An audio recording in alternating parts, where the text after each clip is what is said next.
I found out my parents transferred the family business to my sister by mistake. Not their mistake, mine.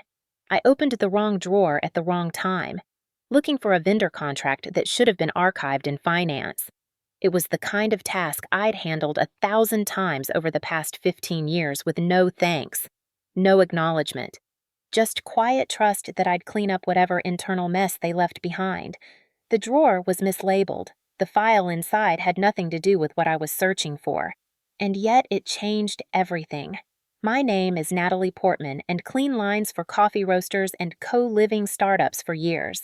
I used to be the chief operating officer of Portman and Cody, a boutique architectural firm that my parents, Arthur and Joanna Portman, founded in 1993. We specialize in high efficiency, sustainable spaces for mid-sized urban projects. Think reclaimed wood, solar glass, and clean lines for coffee roasters and co-living startups for years. It was our dream. Well, mine more than theirs. Or maybe it just became mine by default because I stayed, because I did the work. Laurel didn't stay. She was always the one who ran, my younger sister by 3 years. Laurel was a dancer, a traveler, a collector of boyfriends and crystals. She dropped out of 2 colleges and floated between internships that required no real commitment. She lived in Barcelona for a while, then in Thailand, then Costa Rica. She taught yoga, designed bracelets, rebranded herself every 2 years as some kind of creative consultant.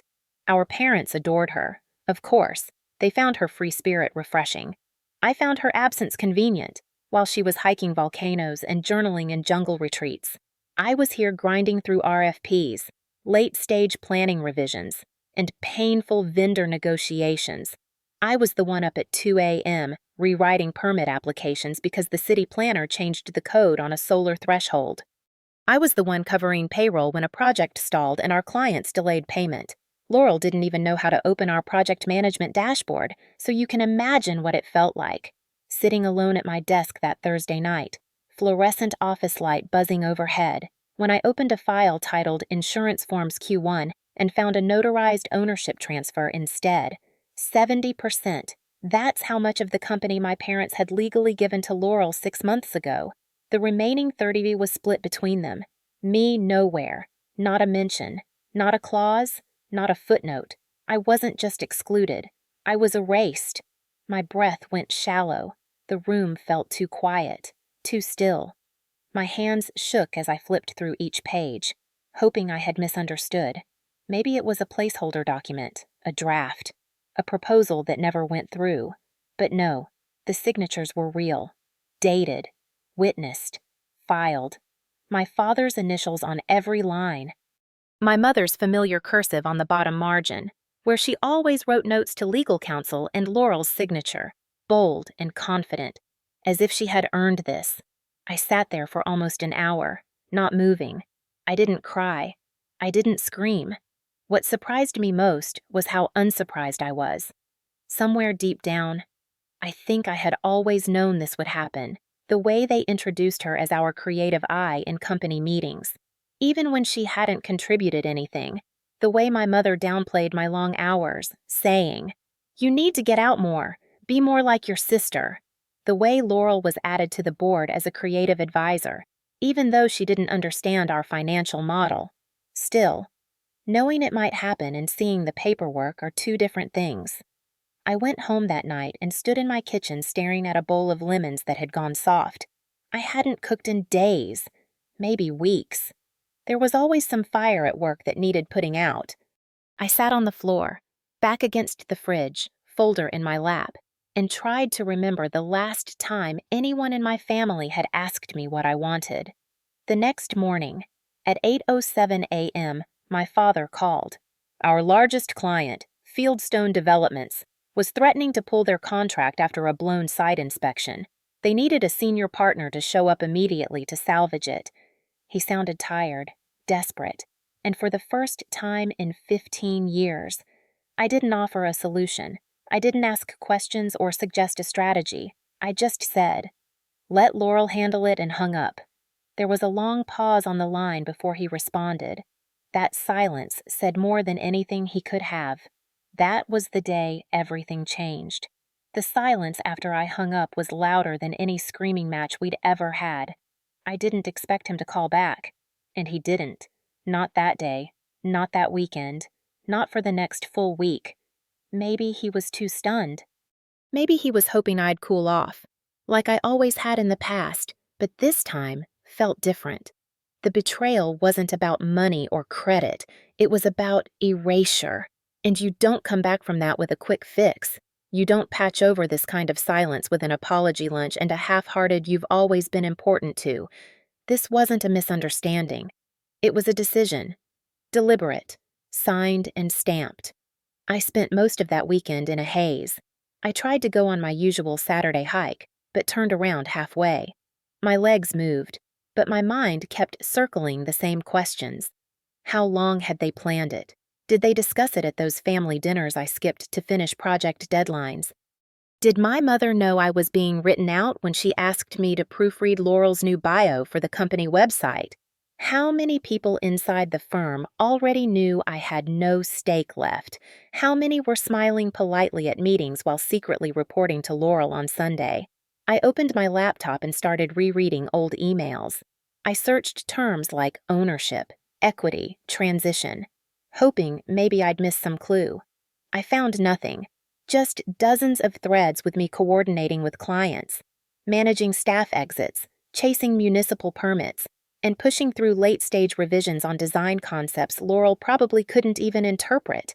The difference between us wasn't just commitment, it was fluency. I spoke the language of this business. She didn't even know the alphabet. By Monday, the guilt started creeping in. Not mine. Exactly. But the kind people like my mother are trained to project through perfectly worded voicemails. "Hi, sweetheart. I hope you're okay. We're all a little surprised by your reaction. We thought this would be a family evolution, not a rejection. You've always been such a professional." Translation: "You're making things awkward. Come back and fix it so we don't have to admit what we did." I didn't reply. I didn't answer any calls.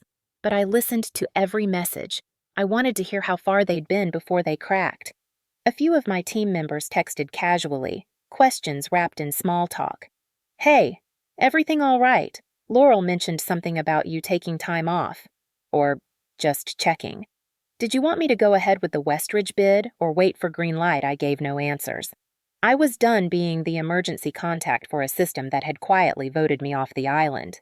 Then came the email from Laurel, titled "Just Want to Talk."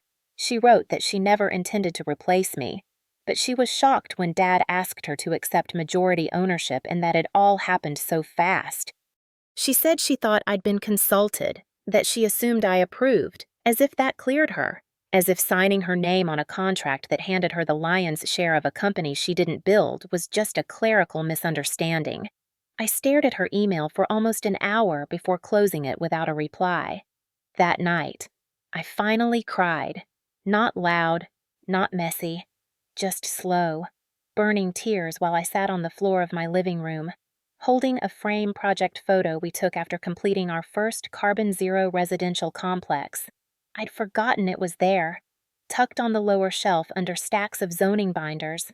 In the photo, I was beaming, wearing a hard hat, 2 sizes too big. My parents stood on either side of me, proud. Laurel wasn't even there. She was off in Peru that month doing a silent meditation retreat, but now she was the legal heir to that legacy. I wasn't angry at her charm or my father's bias or my mother's blind spots. I was angry at myself. For believing that loyalty guaranteed anything, for assuming that sweat and sacrifice would translate to equity, for never once demanding a written promise. I had spent my adult life managing risk for others, but never thought I needed to protect myself from my own family. The next morning, I took down all the Post-its from my fridge, the meal plans, the workout goals, the design deadlines. I replaced them with a single yellow square. It said, simply, "Document everything." That was the beginning. I didn't have a plan yet, but I knew I was done playing loyal soldier in someone else's empire if I was going to rebuild my life. I needed to start with truth, not theirs. Mine. I didn't make a scene. I didn't call a lawyer. I didn't storm into the office demanding answers. I just stopped. Stopped replying to emails. Stopped fixing the things no one noticed were broken. Stopped carrying a business that had quietly cut me out for years. I believed silence was professionalism. Now, I was using it as strategy. Let them feel the absence before I deliver the message. By Wednesday morning, the cracks were already showing. Our junior architect called me directly, clearly ignoring the chain of command. She said the city inspector flagged issues on our Fremont project. And Laurel wasn't sure how to interpret the technical notes. Of course she wasn't. I designed the specs for that build with 2 consultants and spent 3 months getting the city to approve our heating model. I almost said yes out of habit. Then I remembered the folder. I told her I wasn't available for internal queries. If she needed guidance, she should contact the majority owner. I heard the pause in her breath. Not surprise, just recognition. The truth was sinking in. That afternoon, I met with my friend Denise, who'd worked in business valuation for a commercial real estate group before pivoting into private consulting. I told her everything: the ownership transfer, the lack of communication, the emotional fallout.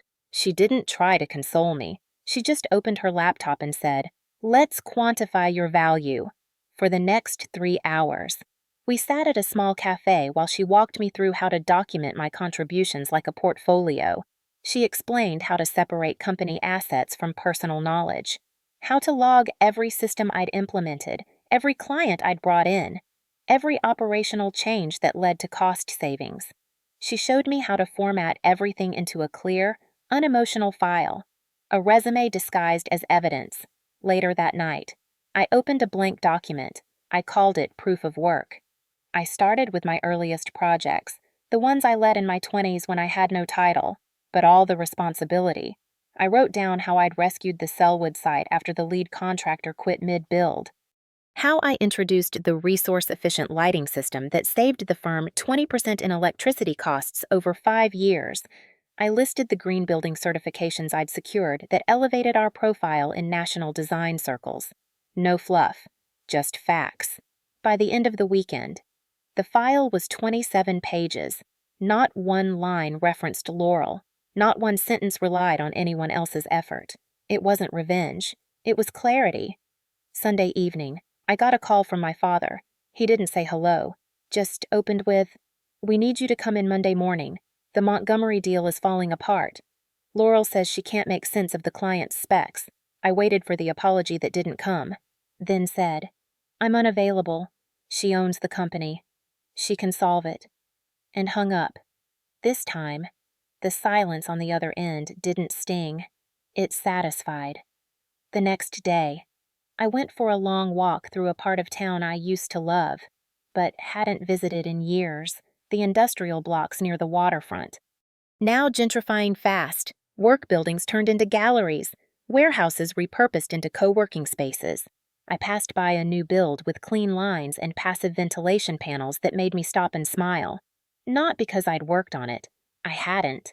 But because I understood it. Because I still loved this work. The design. The function. The science behind creating something that made life better. It was the business that had broken me, not the craft. That afternoon, I updated my resume for the first time in 15 years. It felt strange, like stepping into someone else's clothes. I'd always introduced myself as Natalie from Portman and Coding, but now I was just Natalie. And for the first time, that didn't scare me. I sent my portfolio to 3 recruiters. I didn't expect anything. I just needed to see who else might recognize the value my own family had overlooked. By Wednesday, I had 2 interview requests and 1 CEO who asked if I'd be open to a coffee meeting. Apparently, he'd followed our work on the Thompson Tower build and always admired the operations discipline behind our design success. I didn't reply right away. I was still learning how to value myself on new terms. That night, I opened my kitchen drawer and removed the company security badge from my keychain. I placed it in a plain envelope and wrote 3 words on the front: "Returning with dignity." I wasn't sure when I'd deliver it, but I knew I wouldn't be needing it much longer. The exit was no longer an idea. It was under construction. By Friday morning, The phone started ringing. Not mine. At least, not at first. They were calling the front desk at Portman and Coney, asking why no one could explain the updated HVAC strategy on the Montgomery build. Why the client reports were missing references to energy models I had personally developed. Why the cost estimates for Phase 2 were suddenly off by 6%. And most importantly, why Natalie hadn't returned their calls. Eleanor, the office manager who had been with us since the very first downtown lease, was the first to break protocol. She left a voicemail on my personal line, her voice soft but sharp around the edges. Natalie, I know you're probably taking space. I get it. But I think you should know. They're unraveling in there. Laurel's trying. But this isn't her wheelhouse. It never was. I didn't respond. Not because I didn't care, but because I finally understood that silence intentional. Calm silence was louder than anything I could say. Let them sit in it. Let them explain to each other why their majority shareholder couldn't answer basic design questions or navigate municipal permit systems. Let the client see, with no interference from me who was running the show now and who wasn't. Later that day, I got a text from Dwayne, one of our longtime structural partners. He and I had worked side by side for years, poring over models and tolerances late into the night to meet aggressive deadlines. His message was short. Are you gone? Please tell me that's not true. I stared at it for a full minute before typing back. Not officially, but it's looking that way, he replied with a single line. They're going to regret this. By Sunday evening. The first direct call came from a client, Anderson Lister, CEO of a design-forward hospitality group we'd landed 3 years ago. He was blunt. Natalie, I don't know what's happening in your office, but the new team doesn't know the difference between passive ventilation and decorative louvers. I don't have time to educate a Pinterest architect. You were the reason we stayed with Portman. You go. We go. I thanked him for his honesty, told him I appreciated the partnership. I didn't beg. I didn't promise to fix anything. I just let the reality sit there between us, like reinforced steel. The truth that this business had always been mine and function, if not in title. That night, for the first time in weeks, I slept soundly, no emails bouncing in my head, no guilt pressing on my chest, just quiet. I woke up early and made real coffee, not the powdered instant I'd gotten used to inhaling on project days. I sat by the window with a notebook and wrote one sentence across the top. What does it look like to start over on my terms? I didn't fill the rest of the page. Not yet. But I knew the first word. Control. The next afternoon, I got a call from a firm in San Francisco. They had heard I might be in transition and wanted to discuss a senior role overseeing sustainable design integration. The recruiter said she'd followed my work since the West Tower project and that the leadership team had been quietly admiring the rigor and clarity of my operations approach. I didn't say yes, but I didn't say no. I just listened. And the more I listened, the more I realized that the world I'd been so afraid to face outside my family's business wasn't hostile. It was hungry for competence. Tuesday morning, I got another call, this time from my father. His tone was clipped, controlled, but under it, I could hear fatigue. Natalie were facing a possible delay on both Montgomery and East Lake. Laurel says the consultants need your input. We need you to come in. I waited. He didn't say sorry, didn't acknowledge what they'd done, just issued the familiar summons. Like I was a firefighter with no opinion, just a hose. So I said, let Laurel handle it. She owns the firm, and hung up. 2 hours later, my mother called. Her message was half apology, half guilt trip. Sweetheart, you've always been the backbone of this family, this company. We didn't mean to make you feel excluded. Your father thought well. He thought you'd understand that you'd stay no matter what. Maybe that was unfair. I didn't respond. Not because I didn't care, but because this time their discomfort was part of the lesson. By evening, Laurel herself texted. Can we talk no punctuation? Just 3 fragile words that sounded more like a white flag than a question. I didn't answer.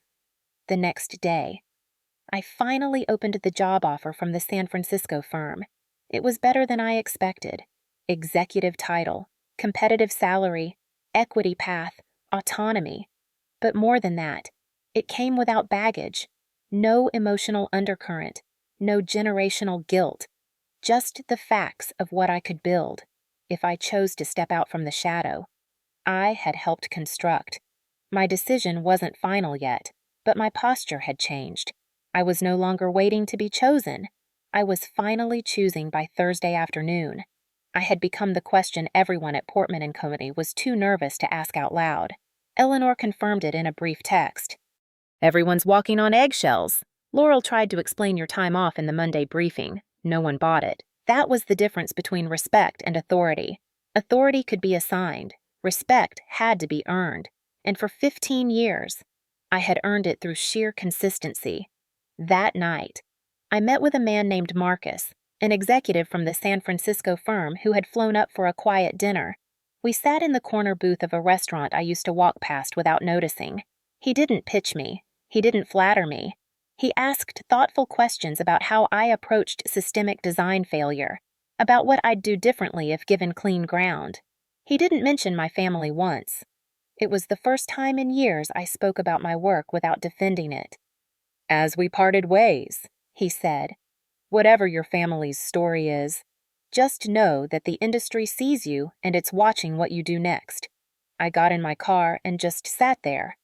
No one had ever said it that plainly before, that my work wasn't just appreciated, it had reach. And reach was leverage. The following morning, I made my decision, not final, but firm enough to write it down. I drafted a short proposal, 3 pages, no emotion, no bitterness, just terms. I titled it, Ownership Transition Terms in Portman. The contents were simple: 40% equity stake, equal voting rights, operational authority over all project management and hiring, and a cap on working hours for executive staff with a mandatory 3 weeks of annual vacation if I was going to stay. It had to be sustainable, not just financially, but personally. I printed it, sealed it in a plain envelope, and left it at the office with Eleanor before business hours. I didn't schedule a meeting, didn't ask for a call. I let the paper speak. If they wanted me back, it would be on record, not on hope. That afternoon, my father called again. This time, he didn't bark. He didn't accuse. He asked if we could talk. Just talk. I agreed. Not because I expected him to change, but because I had changed. I chose the cafe. Neutral territory. He arrived on time. No tie. He looked tired. Not physically, but in that way. People look when the system they built is finally showing cracks. We sat down and he got to the point. Montgomery's on the brink. Laurel's over her head. The clients are getting impatient. I'll be honest, I didn't think you'd hold the line this long.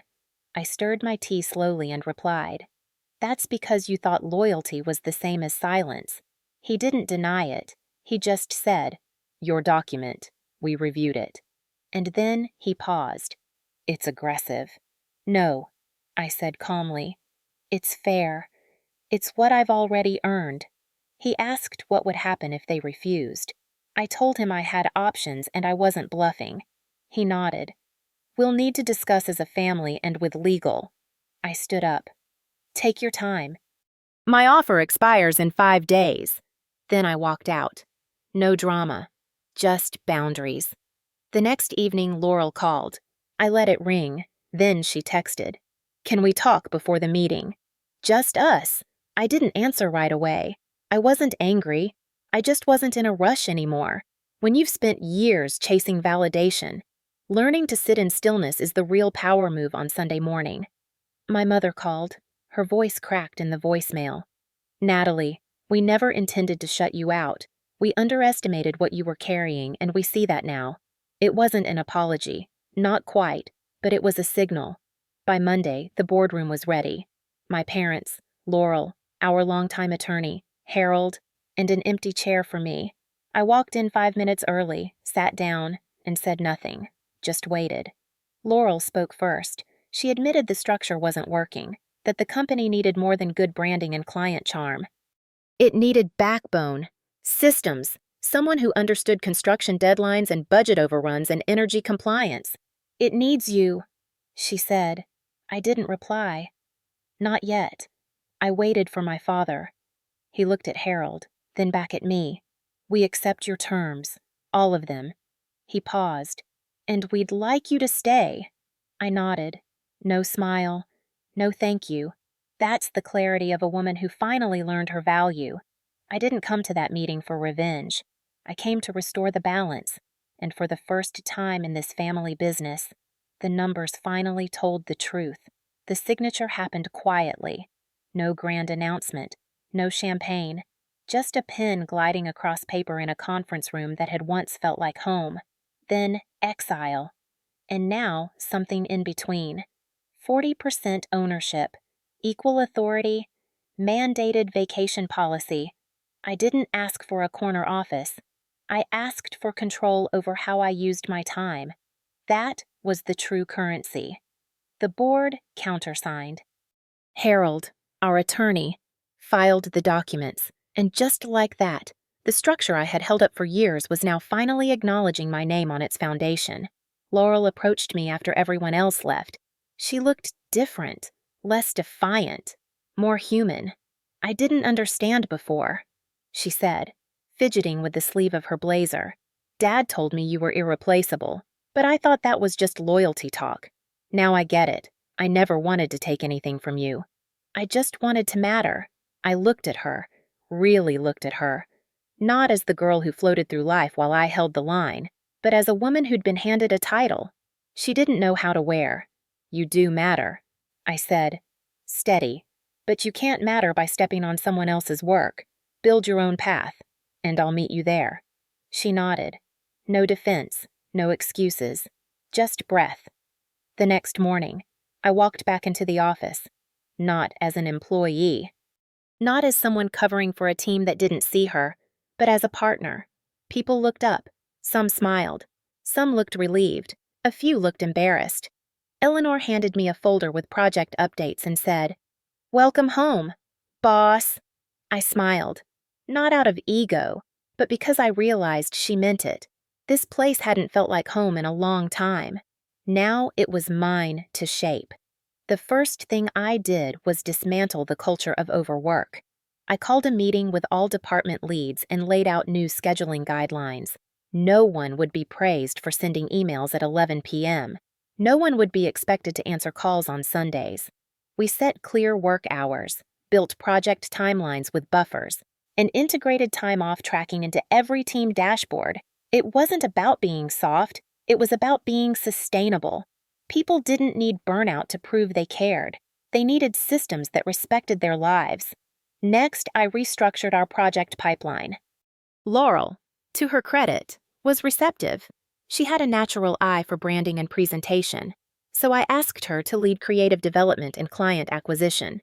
She leaned into it, bringing in 3 new proposals by week's end, none of which would have landed without her style and language.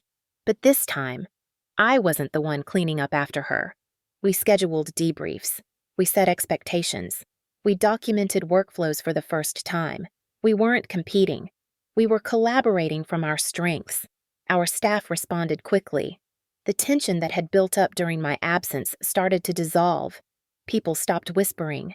Meetings felt lighter. Project notes got clearer. Feedback turned direct but respectful and quietly. The numbers began to shift. Our backlog reduced by 18%. Our project error rate dropped. Clients stopped calling in confusion and started sending referrals. On Friday, I walked into my old office. It had been untouched, papers stacked neatly. My mug still clean, a dried-out succulent on the shelf.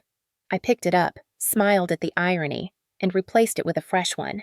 When I sat down and opened the window, the breeze felt like something new, like permission. Later that evening, as I was locking up, I saw my father standing outside. No appointment, no suit, just a man holding a takeaway cup and looking like he didn't know whether to stay or leave. I opened the door and said, "You're early." I was just about to head out. He hesitated, thought maybe we could talk. I let him in. We sat at the same table where I'd eaten lunch alone for years. He looked around the space like he was seeing it for the first time. "You've made changes," he said, It feels efficient but human. I didn't reply. I wanted to know what he'd say next. After a pause, he continued, I built this firm thinking vision was enough. Turns out I needed endurance. And that was always you. I let the words land. Not as a daughter craving his pride, but as a leader acknowledging the truth. It was both, I said. But now it has to be better than either of us alone. He nodded slowly. I was wrong not to see it earlier. That was as close as he would get to an apology. And this time, I accepted it. When I got home, I poured a glass of wine and sat on the balcony below. The city was pulsing with weekend energy. But for once, I didn't feel the pressure to plan, fix or answer anything. I was just here, quiet, present, and finally, full. 3 weeks after the restructure, the first quarterly meeting under the new leadership model took place. The boardroom felt different, not just because of the people in it, but because of the way those people sat. Straighter, calmer. No one was interrupting. No one was filling silence with empty talk. It was efficient, but not cold. I presented the updated metrics, reduced delays, faster approval cycles, rising client retention, and most importantly, 0 staff turnover after years of chaos. Masked as creativity. Structure was working, and no one was burned out making it happen. Laurel followed with her updates on client development. She had brought in a promising restaurant group and locked in a collaboration with an up-and-coming designer out of Seattle. She spoke clearly, didn't overpromise, and most surprisingly ended her segment with a line that made the room pause. None of this works without Natalie's systems behind it. My job is to open doors. Her job is to make sure the house doesn't fall down once we walk through. I didn't flinch. I didn't need a thank you. But that was the closest we'd ever come to public acknowledgement. And in that moment, it landed without ego, just clarity. After the meeting, I stepped into the break room and found Camilla, one of our junior architects, refilling her coffee. She looked up and said, I never thought I'd want to stay in one firm more than 2 years. But now I'm not thinking about leaving. That's on you. I thanked her and walked away quietly. No long speeches, no leadership jargon. Sometimes the strongest impact is measured in what doesn't leave. Outside the office, my life began to expand too. I started attending architecture roundtables I used to decline. Not because I had something to prove, but because I finally had space to think beyond the next fire drill. I reconnected with an old friend from grad school, Claire, who had launched her own materials lab. She invited me to co-develop a sustainable housing prototype for a low-income initiative. It was the kind of project I used to dream about, but never had the bandwidth to pursue. Now I did. That weekend, I booked a solo trip to Santa Fe. No laptop, no design briefs, just time to reset. I walked through quiet desert galleries, scribbled ideas on a napkin, and remembered why I fell in love with spaces in the first place. Architecture wasn't about deadlines. It was about dignity, about designing places where people could live fully. I wasn't just rebuilding a firm. I was rebuilding my own internal scaffolding. Back in Portland, the changes kept unfolding. We held our first company-wide strategy day, something we talked about for years but never executed. Instead of renting a formal venue, we transformed our open studio into collaborative stations. There were no titles on name cards, no departments on badges, just people, ideas, and structure. By the end of the day, we had 3 new initiatives, 6 inter-team collaborations, and a waiting list of volunteers for internal mentorship. It wasn't flashy, it wasn't loud, but it was real. That evening, I stayed behind to clean up and found Laurel still there, sitting alone by the supply shelf, staring at a piece of butcher paper covered in handwritten notes. She looked up when I approached. I didn't know half the staff knew this much, she said, or cared this deeply. I nodded. They always did. They were just never given the space. She folded the paper slowly. I was wrong about what leadership looked like for the first time. She didn't sound embarrassed, just reflective. I didn't correct her. I just said, so was I. The next day, I received an email from a former client who had left during the chaos. He'd heard we had restructured and wanted to talk. He had a new project, an ambitious one, something that required precision and trust. We met at a coffee shop, and halfway through his pitch, he paused and said, "I didn't come back because I missed the firm. I came back because I missed the way you ran things." It wasn't pride. I felt it was peace. That night, I walked into my apartment, kicked off my shoes, and sat by the window. The lights across the river blinked steady, and the city sounded like possibility.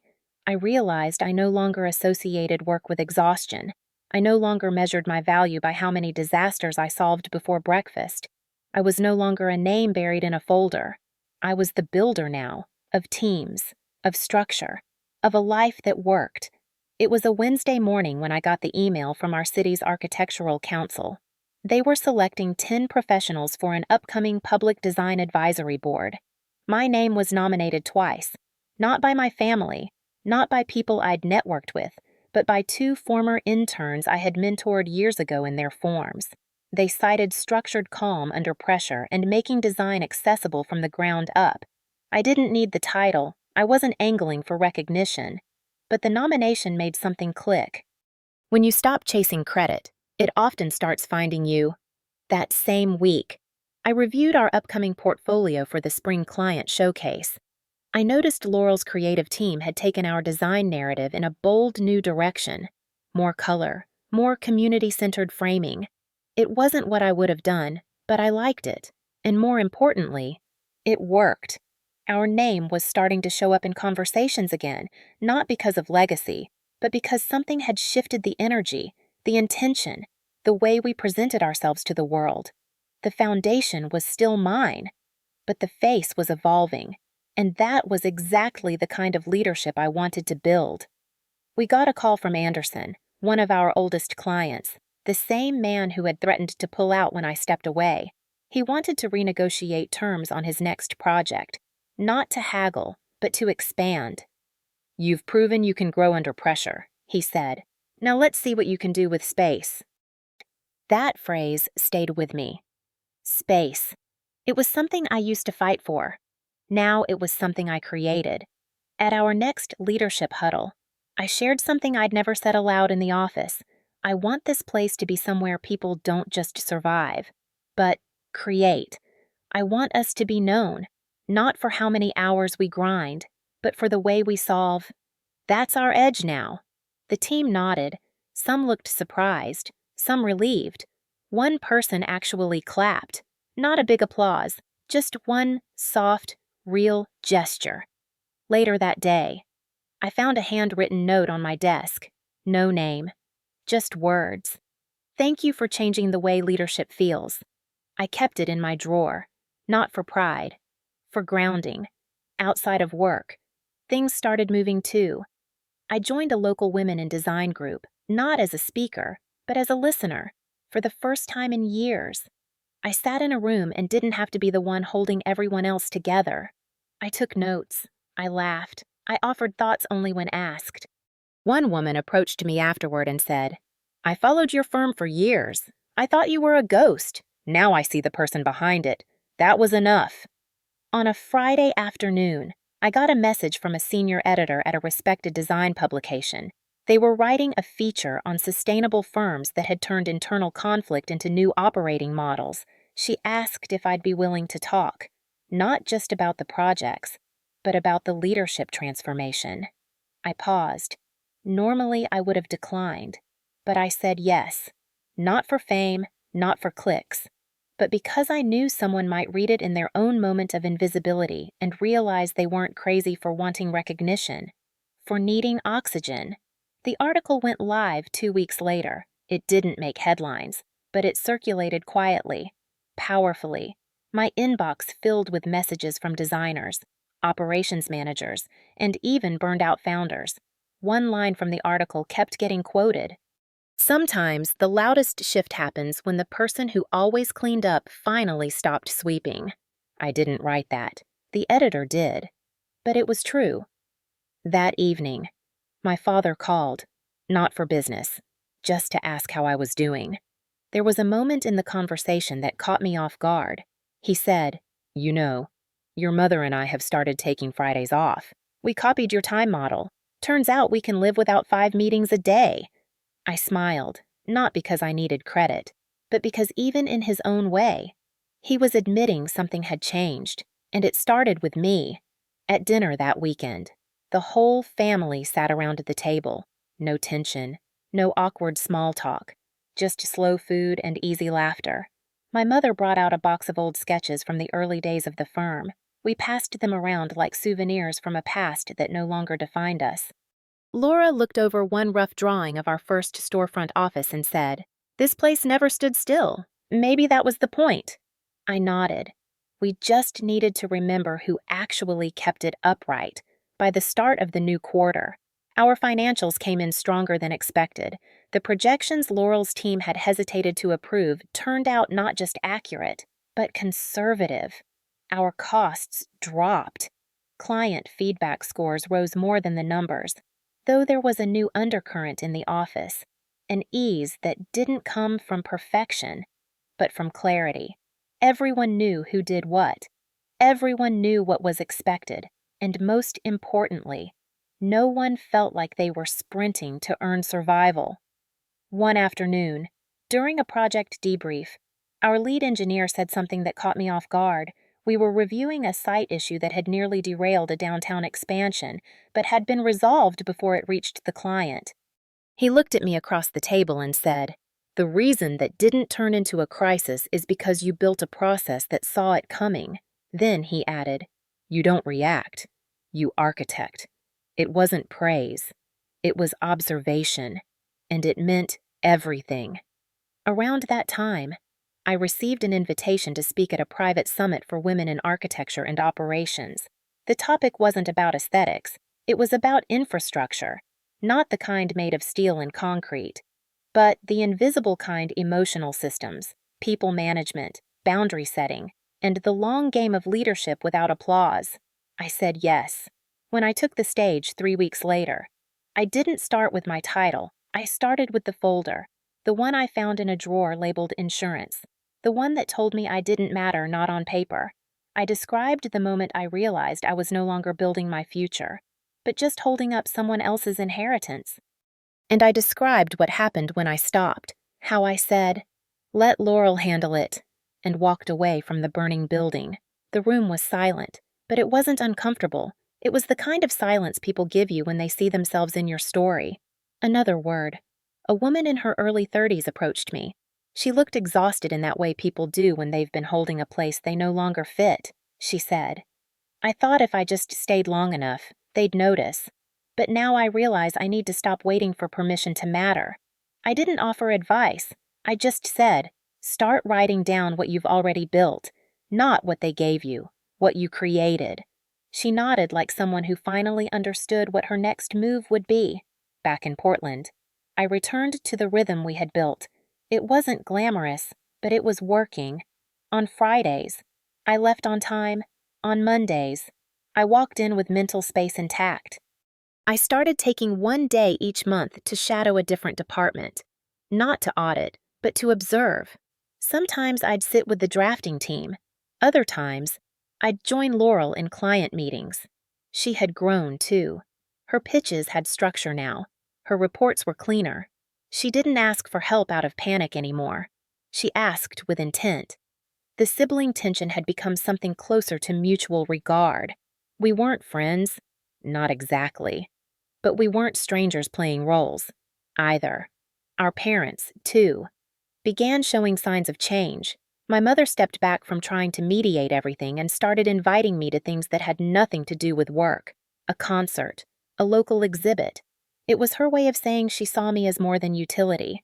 My father, though still reluctant to talk feelings, began doing the one thing that surprised me most: listening. He didn't interrupt. He didn't justify. He asked questions, and slowly.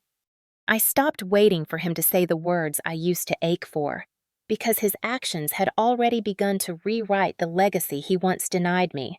One evening, as I was leaving the office, I paused at the entrance and looked back. There was nothing physically different about the building.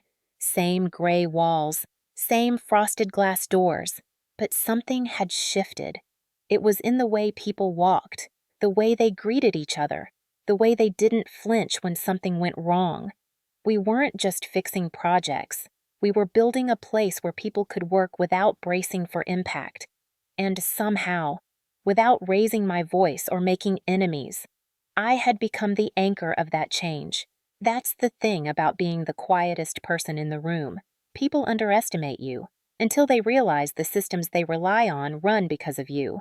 And when you stop, they feel the collapse not in noise, but in confusion. And when you return, not out of loyalty, but on your own terms, they finally see the difference between someone who fills a role and someone who builds the foundation. I didn't need revenge. I didn't even need to win. I just needed to be seen for what I had already done. And now, there was no one left pretending they hadn't noticed. A few weeks after the first full fiscal review, something strange happened. My calendar, for once, didn't feel like a trap. I looked at my week and didn't feel dread or guilt or the tight squeeze of obligation. There was space in it, not because I worked less, but because I worked on the right things, at the right pace, with the right people. That was new, and it was earned. It wasn't just about titles anymore. People had started using my name in rooms I wasn't even in. I heard it secondhand, in meetings. I didn't lead. Let's wait until Natalie reviews this. Run that by Natalie she sees around corners. I wasn't the center of attention. I was the gravity. The work moved because I kept it steady. I had stopped proving. I had started operating, and everyone adjusted accordingly. One morning, I came in early and walked through the quiet office. Laurel had left a new layout draft on the project board with a sticky note that read, "Rough, but promising. Tell me what's missing." I smiled to myself. She used to defend things before they were even questioned. Now she invited critique like it was oxygen. That kind of shift doesn't come from pressure. It comes from example. Later that week, we received an invitation from an urban redevelopment initiative. They were seeking design leads for a multi-year affordable housing project across the West Side. Public, funded, high stakes. The kind of work you don't get offered unless people trust your execution and your ethics. We prepared the pitch together. Laurel handled the brand story. I laid out the technical plan. No turf war, no posturing. Just division of labor based on strength. We won the contract by unanimous vote, not because we promised magic, but because we proved we wouldn't burn out halfway. The following Friday, we hosted an open studio event for community partners. I stood in the back for most of it, watching the team guide guests through the new process boards. Someone asked who had redesigned our project feedback workflow. One of the junior staffers pointed toward me without hesitation. That's Natalie's brainchild. She doesn't just build buildings. She builds the systems that make them happen. I didn't correct him. I didn't downplay it. I just nodded. That was the first time in my life I let a compliment land fully without shrinking. My parents attended that event too. My father kept to the edges, observing. My mother floated through conversations like she used to when I was little, proud but cautious, trying not to interrupt what was clearly running well without her. At the end of the night, my dad came over while I was putting away some materials. He looked at the new strategy wall, a timeline, a resource flow, and a handwritten section titled What We Learned from Failing. He stood quietly for a moment before speaking. It runs differently now, but better. I didn't respond. I didn't need to. That was his version of acknowledgement. And this time, I accepted it. The next morning, I went to a coffee shop I hadn't visited in years. It used to be where I ran during deadlines to grab caffeine and silence. Now, I sat with no rush. I brought a sketchbook I hadn't touched in nearly a decade. Not for work, just for me. I started drawing a small modular home concept that had nothing to do with the firm's pipeline. As I sketched, I felt something I hadn't in years: creative without urgency, productive without panic. A couple sat down next to me. They were flipping through home designs, whispering about their first property. One of them turned and asked, "Sorry to interrupt, but are you Natalie Portman? From Portman & Cody." I nodded. He smiled. "We're big fans of your West Ridge project, the energy-efficient split level. We used parts of it to help convince our bank to back us. I thanked them, genuinely surprised. Then I realized something. My work was now living outside of me. It had legs, impact, reach. That was the reward, not the spotlight, the ripple. As I walked back to my apartment, I passed by our very first project, an old warehouse we had